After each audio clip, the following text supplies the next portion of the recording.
All right, yesterday and Monday's videos were rather long, so I'm going to try to speed up a little bit here on this one. This one's going to be more review, more practice of reading that food nutrition facts label. So here we go. Um, is this product healthy for total fat? Remember, we're looking for less than 35% from fat. So we're going to take that and we're going to take this Nature Valley sweet and salty granola bars. They look delicious. I love peanut butter. Here we go. So we're going to take our total fat, which is 80 grams. How did we come up with 80 grams? Nobody knows? Anybody? Anybody? Good. Calories from fat. Good. Here it is. Calories from fat, we're going to divide by 170. We're going to get 47%. 170 is the total calories here. We're going to get 47%. So absolutely not. This product is not healthy enough for our vending machine on the total fat side. Let's look at the sugar gram side. Okay. Do we think that this is going to be good enough for it on the sugar? We're going to take 11. Where do we get 11 from? Good. Down here, sugar grams, 11. We're going to take third divided by 35, which is the total grams. Up here, 35 total grams in one bar. And we're going to divide that, 11 by 35, we're going to get 31%. So as far as sugar content goes, the answer is yes, it could be in the vending machine. But we remember that we have to have a yes for both. And if we go back to our total fat, the answer was no. So therefore, 1 out of 2 is not good enough. Let's take a look at Ever So Wonderful fruit roll-ups. I know my kids love these. More so they like the fruit by the foot, but same kind of thing, right? So total fat from calories and divided by, which is 5 here, divided by the calories of 50 equals 1% total fat. So far, yeah, we could have a fruit roll-up in our vending machines. Let's look at the sugar side of things. We're going to take those total grams, 7 grams, and we're going to divide it by the total overall grams. Okay, and we're going to get 7 divided by 14 equals 50%. That's greater than 35. So no, again, not both of those things are not meeting the sugar content. So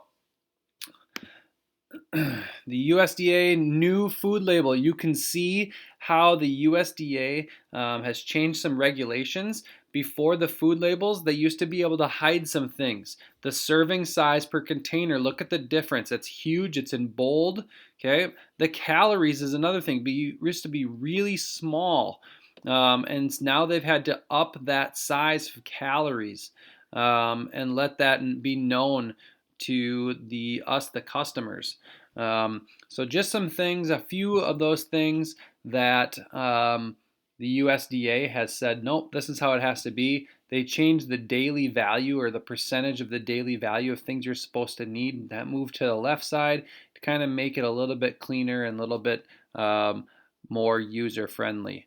So just something to kind of pay attention to as you are looking at your food labels.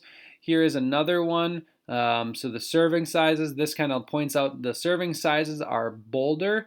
The serving sizes are updated. The calories are larger.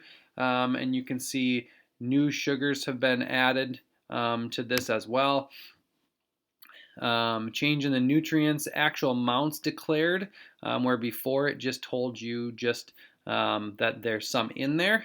And then any type of notes, that's those asterisks or those stars that we saw the other day on the brownies and the mac and cheese. So those all came out in June of 2017. It says on June 13th, 2017, the FDA announced its intention to extend the compliance date for the Nutrition Facts label final rules. The FDA will provide details of the extension through a Federal Register notice at a later time. As a result, the FDA intends to extend the compliance dates to provide the additional time for implementation.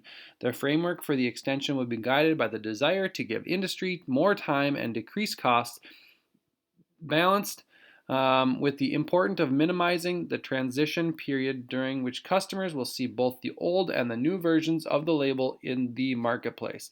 So basically what this is telling us is the FDA, which is the Federal Drug Administration, has came out and said in 2017, we're changing these, but we're going to give you some time to make your nutrition facts meet the code, but eventually they're going to have to meet up with what we're saying as a standard nutrition facts.